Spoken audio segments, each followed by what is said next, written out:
Pode parecer inacreditável, mas as vidas da tribo Waorani e da natureza parecem inseparáveis. Eles se reúnem e desfrutam de um banquete diário de carne de macaco. Em um lugar onde mulheres usam biquínis chamativos feitos de folhas, elas transformam a floresta em seu guarda-roupa pessoal. As mulheres Waorani também adoram se enfeitar com grandes brincos. Quanto maiores os brincos, mais atraentes elas são para os homens. E o que você pensaria se eu lhe dissesse que a maioria das pessoas aqui tem pés com 6 dedos? Junte-se a mim na exploração da fascinante cultura dos Waorani, revelando os segredos que poucos forasteiros já testemunharam. Sem cidades movimentadas, sem smartphones e sem eletricidade. Em vez disso, o mundo deles é o verde denso da floresta tropical, cheio de sons de aves e animais. E esse é o próprio Waorani, que prosperaram no fundo da selva amazônica do Equador. Ao contrário da tribo Rimba na Namíbia, que usa um simples envoltório de pele de vaca, o povo Waorani tem uma abordagem diferente. Suas roupas tradicionais são uma espécie de biquíni natural totalmente feitos à mão de folhas e fibras. Homens, mulheres e até crianças usam o que é chamado de comi, um cordão amarrado ao redor de seus corpos. Mas não é apenas para cobrir. Para os homens, isso tem um significado mais profundo. Acredita-se que simboliza força, vitalidade e poder. Mulheres e crianças também usam comi, embora os delas sejam mais finos e menos simbólicos. As meninas, antes de começarem a usar comi, usam folhas para cobrir seus corpos. A imagem de uma tribo vivendo em harmonia com a natureza, vestindo o que a selva proporciona, fala muito sobre sua conexão com o meio ambiente e seus costumes ancestrais. O que você pensa sobre o estilo de vida dos Waorani? Você se sentiria confiante usando um biquíni como o dos Waorani em público? Compartilhe seus pensamentos na seção de comentários. Devido a uma tradição de longa data de escalada em árvores e habilidade essencial em sua vida diária, o povo Waorani passou por adaptações físicas em seus pés. A tribo depende principalmente da coleta de macacos e outros pequenos animais, usando lanças e zarabatanas como ferramentas principais na aquisição de alimentos. Uma combinação de diversidade genética limitada, exposição regular a ambientes desafiadores e a necessidade de subir em árvores contribuiu para que seus pés se tornassem mais planos ao longo do tempo. Curiosamente, alguns indivíduos da tribo apresentam 6 dedos em cada pé e 6 dedos funcionais em cada mão. O que é particularmente fascinante é que a estrutura de seus pés muda ao longo da vida, começando com dedos retos ao nascer e se adaptando gradualmente à medida que envelhecem. Este não é o único exemplo de adaptação humana a ambientes severos. Ao redor do mundo, em lugares como as florestas tropicais da Malásia e nas regiões mais frias do norte da Europa, as pessoas evoluíram de maneiras extraordinárias para sobreviver em seus arredores. Por exemplo, os nômades do mar da Malásia desenvolveram a capacidade de prender a respiração por períodos prolongados, permitindo que eles coletassem pérolas do fundo do mar. Da mesma forma, os primeiros europeus do norte evoluíram pele mais clara para absorver mais vitamina D, uma adaptação para viver em áreas com luz solar limitada. Você já se perguntou como seria viver em total harmonia com a natureza? A tribo Waorani da selva amazônica oferece um vislumbre de um modo de vida tão profundamente conectado ao meio ambiente que é quase impossível separar um do outro. Os Waorani levam um estilo de vida seminômade, constantemente em movimento dependendo dos padrões de coleta da estação e da disponibilidade de alimentos. Eles sabem quais áreas da selva vão dar frutos durante certas épocas do ano, onde os animais migram e como o ecossistema muda com o clima. Para eles, a Amazônia não é apenas um lar, é uma entidade viva que exige respeito e cuidado. O conhecimento deles sobre as plantas ao seu redor é nada menos que extraordinário. Para um estranho, a densa vegetação pode parecer uma massa impenetrável, mas para os Waorani, cada planta tem seu próprio significado.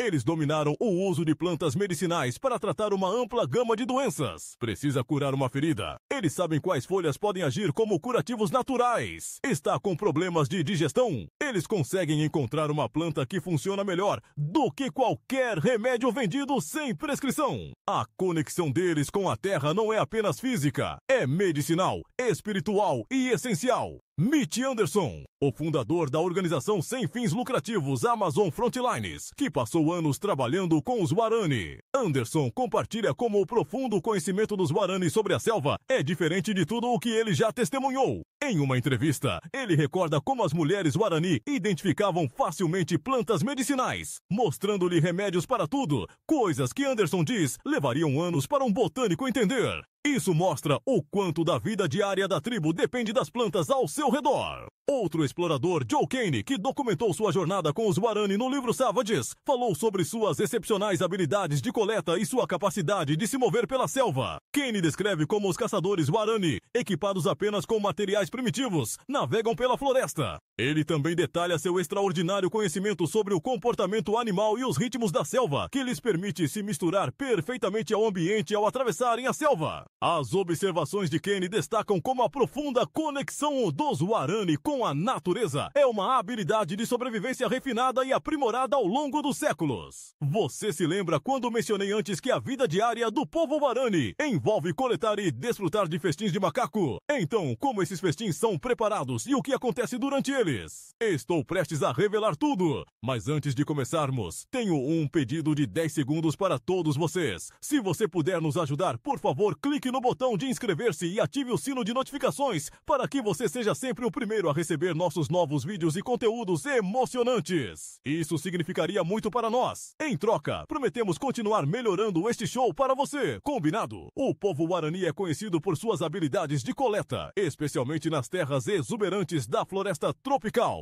Um dos seus principais alvos são os macacos, uma fonte importante de proteína. Usando técnicas tradicionais e ferramentas simples, os Guarani aperfeiçoaram seu ofício ao longo de gerações. A coleta não é apenas uma habilidade de sobrevivência para os Guarani, mas está profundamente ligada à sua filosofia de vida. Eles veem os animais na floresta como companheiros em sua jornada. Após uma caça bem-sucedida, os Guarani preparam e desfrutam de sua comida. Os métodos de preparação são bastante simples, mas garantem que o valor nutricional e os sabores naturais dos alimentos sejam preservados, e talvez seu gosto o faça desejar mais. Além do aspecto nutricional desse, a coleta e a preparação de alimentos estão às vezes ligadas a festivais e cerimônias religiosas. Essas ocasiões são realizadas para expressar gratidão à natureza e aos animais da floresta, ao mesmo tempo reafirmando a estreita relação entre o povo e seu ambiente. Os Guarani acreditam que consumir essa comida lhes proporciona força e sabedoria, ajudando-os a viver em harmonia e prosperar na floresta. O povo Hadza da Tanzânia é uma das últimas tribos de coletores da terra. Assim como os Guarani, eles também levam um estilo de vida nômade. Mas quando se trata de coletar macacos, os homens Hadza não são apenas habilidosos, são verdadeiros profissionais. Então, como eles preparam e desfrutam deste prato? Aposto que você nunca ouviu falar disso antes, mas não se preocupe! Nós revelamos tudo no documentário de viagem Banquete de Macacos e Vida com Múltiplas Esposas da tribo Hadzabe. Leva apenas 2 segundos para clicar no vídeo e você terá um tesouro de informações fascinantes. A abordagem da tribo Guarani em relação a relacionamentos e sexualidade contrasta fortemente com as normas de muitas sociedades ocidentais. Na cultura deles, a intimidade não é envolta em segredos ou limitada por regras sociais rígidas. Em vez disso, é vista como um aspecto natural e aberto da vida, livre de muitos estigmas que costumam acompanhar discussões sobre sexualidade em outros lugares. Para os Guarani, relacionamentos pré-maritais não são apenas aceitos, são comuns. Tanto homens quanto mulheres têm a liberdade de explorar conexões antes de entrar no casamento. Enquanto os Guarani adotam uma visão mais aberta sobre a sexualidade, também atribuem grande importância aos laços de casamento e lealdade. Navegar por esses limites é crucial, pois sair deles pode levar a sérios desafios dentro dos relacionamentos. Um aspecto-chave dos relacionamentos Guarani é a forte ênfase na família e na fertilidade. As crianças têm grande valor e garantir a continuidade da linhagem familiar é um foco primordial para muitos casais. Ao contrário de algumas culturas ocidentais, onde ambições pessoais ou aspirações de carreira podem ter prioridade, os Guarani consideram a criação de filhos uma parte essencial da jornada da vida. Como você acha que essa abordagem se compara ao que vemos em nossas próprias sociedades? Essa visão aberta sobre relacionamentos funcionaria no mundo de hoje ou está muito distante das normas a que estamos acostumados? Deixe seus pensamentos nos comentários abaixo. As visões abertas dos Guarani sobre relacionamentos são apenas o começo. Espere até descobrir como seus costumes únicos de casamento e papéis familiares moldam toda a sua maneira de viver. Tradicionalmente, os casamentos Guarani são frequentemente arranjados dentro de grupos familiares. Não é incomum que casamentos ocorram entre primos ou outros parentes próximos. próximos, ajudando a preservar os laços do clã e manter a integridade da estrutura social da tribo. Em certos grupos, um homem pode ter mais de uma esposa, embora essa prática varie entre diferentes comunidades Waorani. Relacionamentos poligâmicos frequentemente servem a propósitos práticos. Mais esposas podem significar mais mãos para ajudar na coleta e na criação de filhos, o que é essencial para prosperar na densa floresta amazônica. A ideia de criação comunitária de crianças está profundamente enraizada em seu modo de vida. Idosos, tias, tios e primos desempenham todos um papel na educação dos jovens, especialmente quando se trata das habilidades essenciais necessárias na floresta. Essa estrutura comunitária não apenas fortalece os laços familiares, mas também garante que conhecimentos e tradições essenciais sejam preservados. Os Waorani veem sua família e comunidade como seus maiores ativos. Na cultura Waorani, as mulheres desempenham um papel central na preparação da xixa. Esta bebida fermentada, profundamente enraizada na vida cotidiana do povo Waorani, é feita a partir da mandioca, um tubérculo rico em amido que cresce abundantemente na região. O que distingue essa bebida é o método de fermentação. A mandioca é descascada, cozida e depois mastigada pelas mulheres antes de ser cuspida em um grande recipiente. Pode parecer estranho para os de fora, mas esse processo de mastigação quebra os amidos da mandioca, iniciando o processo de fermentação. Uma vez que tudo está reunido, a mistura é deixada para fermentar, transformando-se em uma bebida levemente alcoólica, cuja força depende de quanto tempo ela é deixada para fermentar. A xixa não é apenas uma bebida casual, é uma experiência comunal. É consumida mais comumente durante encontros sociais, celebrações ou eventos importantes. Para o povo Waorani, beber xixa juntos é mais do que apenas saciar a sede. É sobre criar vínculos e compartilhar. A cada gole, há uma profunda conexão com seus ancestrais, costumes e a terra que fornece a mandioca. O ato de bebê-la une as pessoas, borrando as linhas entre celebração e tradição. Usando tintas naturais derivadas de plantas, os Waorani transformam sua pele em uma tela. Um dos pigmentos mais utilizados vem da planta acaiote, que produz uma cor vermelha intensa. Essa tonalidade vibrante não é escolhida aleatoriamente, carrega um simbolismo profundo. Os Waorani acreditam que o pigmento vermelho representa força, poder e uma ligação direta com seus ancestrais. Os desenhos e padrões não são apenas escolhas estéticas, eles carregam mensagens específicas. Os Waorani se pintam por diferentes razões, cada uma representando um estado emocional distinto ou uma intenção. Por exemplo, um determinado padrão pode significar preparação para uma caça, enquanto outro pode indicar que uma pessoa está pronta para a guerra. A pintura corporal não é apenas uma atividade cerimonial, está entrelaçada no tecido da vida Waorani. Cada linha e espiral conta uma história e um propósito. Em um mundo cada vez mais dominado por conveniências modernas e desconectado dos ritmos naturais da vida, a tradição dos Waorani de pintura corporal parece um retorno a algo primal. Reflete uma proximidade com a terra e uma compreensão da conexão humana com os elementos. Quando você testemunha esses designs intrincados pessoalmente, começa a apreciar a arte por trás de cada traço, bem como os significados mais profundos que muitas vezes permanecem ocultos para os de fora. O encanto do exótico muitas vezes está nos pequenos, mas marcantes detalhes que definem o senso de beleza e identidade de uma cultura. Para o povo Waorani da Amazônia, a perfuração e o alargamento das orelhas não são apenas uma declaração de moda, mas uma parte profundamente enraizada de seu patrimônio cultural. Em um mundo onde os padrões de beleza variam drasticamente de uma região para outra, o amor das mulheres Waorani por brincos grandes e orelhas alongadas é um exemplo fascinante de como os adornos físicos podem refletir ideais de atratividade, status e tradição. As mulheres Waorani adornam-se há muito tempo com grandes brincos, frequentemente feitos de materiais naturais, como símbolo de beleza e feminilidade.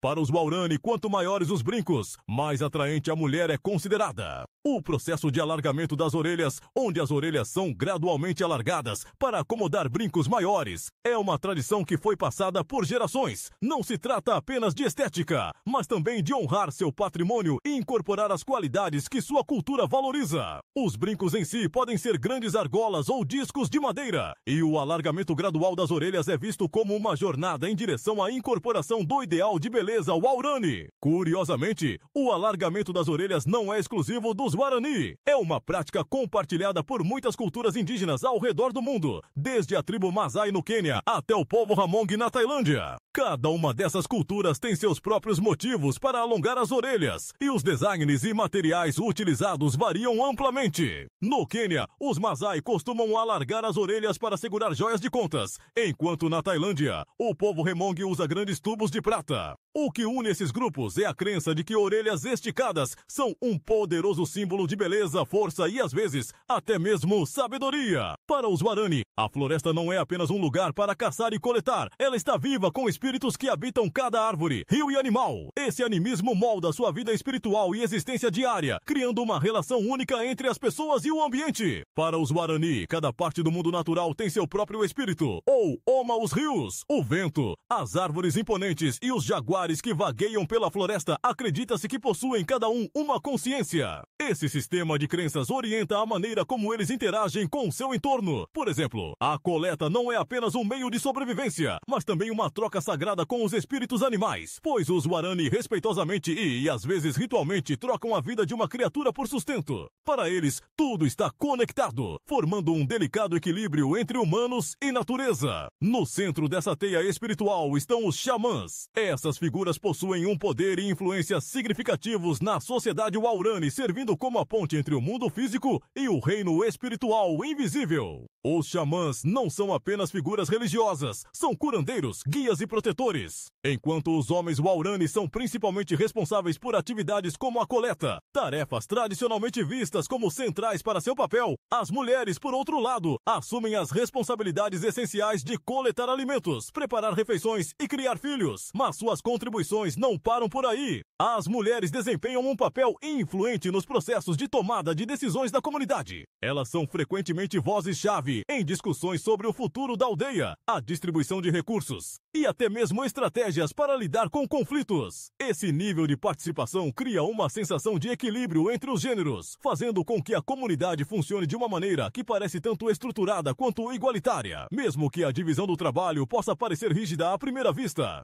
O equilíbrio de poder e respeito entre homens e mulheres garante que cada um contribua igualmente para a sobrevivência e o bem-estar da comunidade. Um dos aspectos mais interessantes dessas dinâmicas de gênero é o papel das mulheres nos relacionamentos românticos. Ao contrário de muitas sociedades modernas, onde os homens costumam ser esperados para iniciar o namoro, aqui é comum que as mulheres liderem. Elas buscam relacionamentos com confiança, sinalizando seu interesse em potenciais parceiros. Essa abordagem reflete uma visão cultural sobre sexo e relacionamentos que é muito mais aberta e natural do que muitos estão acostumados. O parto entre os Waorani é uma experiência íntima, mas também comunitária, refletindo a natureza unida da sociedade. Ao contrário de muitos ambientes modernos onde o parto pode ocorrer em um hospital, muitas vezes cercado por uma equipe médica, as mulheres Waorani dão à luz em casa, apoiadas por outras mulheres de sua comunidade. Essa prática enfatiza o vínculo entre as mulheres, pois as mais velhas e experientes assumem o papel de parteiras, oferecendo orientação, cuidado e sabedoria à futura mãe.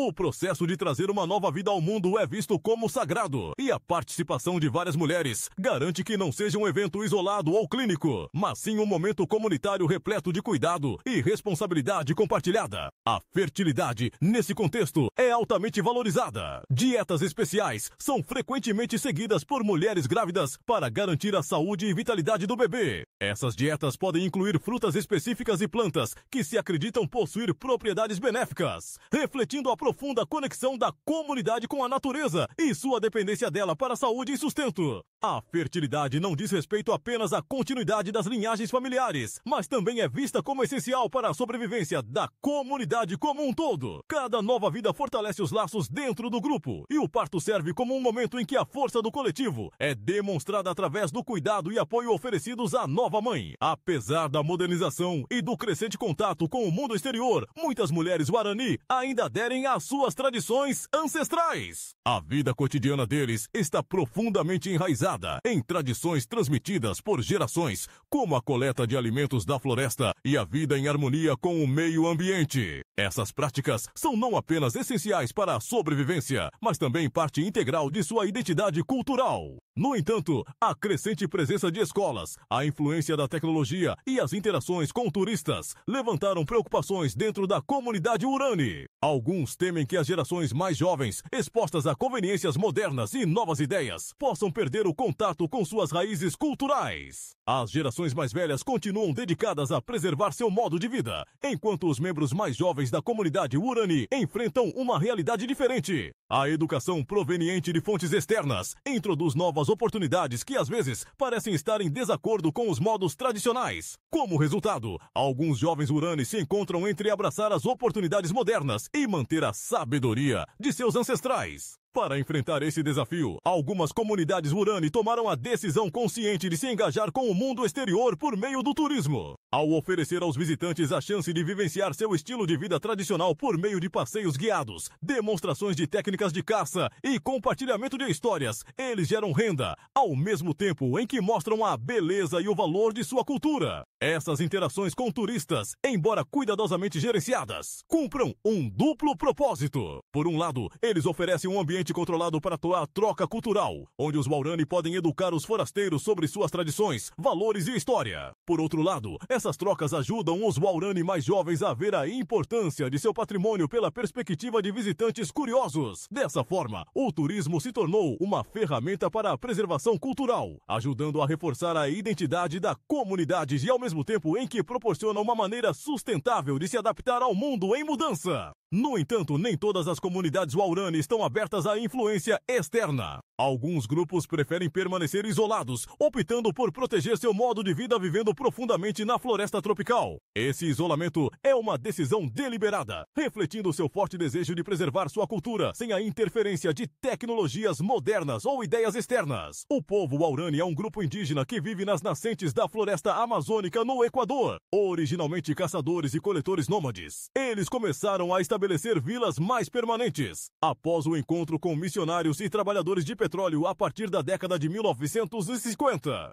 Os Waorani têm uma longa história de manutenção de sua independência cultural diante de influências externas, desde impérios históricos até interesses externos modernos, como empresas petrolíferas e missionários. Com o tempo, seu território foi reduzido e desafios modernos, como desmatamento, extração de petróleo e assentamento na área, continuam a impactar suas terras e estilo de vida. Mesmo que mais pessoas Waorani se envolvam com a sociedade do país e com a economia monetária, elas continuam a preservar muitos costumes e manter uma profunda conexão com seu território. Hoje, a maioria dos Waorani ainda depende da terra, dos rios e das florestas para a maioria dos recursos necessários para viver, incluindo recursos de caça e pesca, plantas medicinais e materiais para itens cerimoniais. Os Waorani, com uma população estimada entre 2.000 e 4.000 pessoas, vivem em pequenas aldeias espalhadas por seu território ancestral na floresta amazônica. Eles receberam direitos legais sobre aproximadamente 800.000 hectares de sua terra ancestral.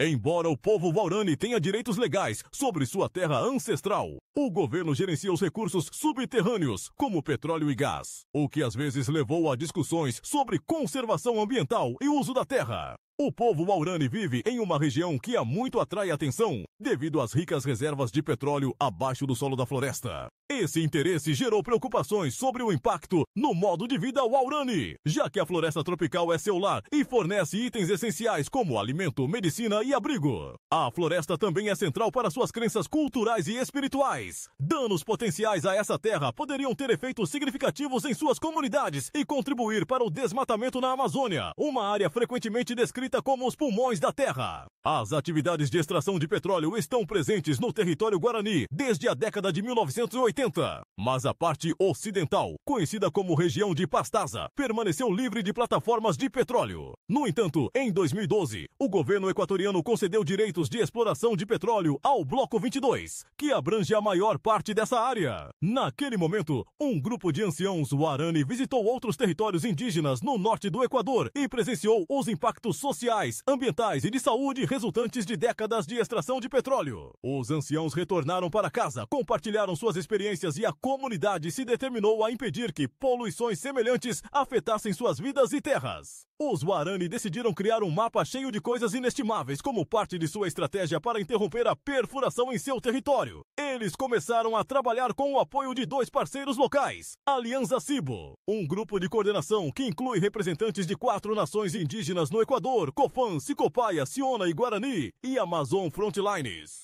uma equipe internacional de profissionais de diversas áreas que vivem e trabalham ao lado da Aliança Cibo em diversos projetos, que vão desde a instalação de sistemas de água potável até a proteção legal. O povo Guarani criou mapas para comunicar sua conexão com a terra e o território, com a esperança de reunir apoio para sua visão. Esse esforço foi testado em 2018, quando o governo equatoriano anunciou planos para vender novos blocos de petróleo, cobrindo mais de 7 milhões de acres de floresta tropical, incluindo parte do território Guarani, onde esses projetos de mapeamento haviam ocorrido. Em resposta, a comunidade buscou proteger sua terra por meio de ações legais, com o apoio de organizações como Amazon Frontlines e Digital Democracy. Os Guarani compartilharam seu mapa e mensagem online como parte de uma campanha mais ampla. Seu mapa apresentava uma perspectiva diferente, que enfatizava a rica biodiversidade e a importância cultural da área, destacando preocupações sobre os potenciais efeitos da extração de petróleo. Em 2019, o tribunal decidiu que o governo não tinha realizado a consulta adequada com a comunidade. Como resultado, o bloco de petróleo foi retirado, protegendo 500 mil de acres de floresta tropical. Essa decisão estabeleceu um precedente importante para a ação indígena no Equador e além. O próprio processo de mapeamento foi tão vital quanto os mapas criados. Envolveu oficinas em vilas, onde anciãos e jovens se reuniram para documentar conhecimentos culturais e percepções ambientais relacionadas à sua terra. Essa unidade ajudou os Guarani a se prepararem para seus esforços legais, garantindo que suas ações refletissem um forte desejo coletivo de proteger seu território para as futuras gerações. Se você gostou do vídeo de hoje, por favor, clique no botão de curtir e não se esqueça de se inscrever no canal. Seu apoio significa muito para nós. Clique no vídeo que aparece na sua tela agora. Tenho certeza de que você vai adorar este conteúdo. Comente abaixo sobre o próximo país que você gostaria de ver destacado em nosso canal. Muito obrigado por assistir e até o próximo vídeo. Obrigado por estar conosco nesta grande jornada. Deixe seus pensamentos nos comentários e curta para nos ajudar a lembrar de se inscrever para mais. Até logo!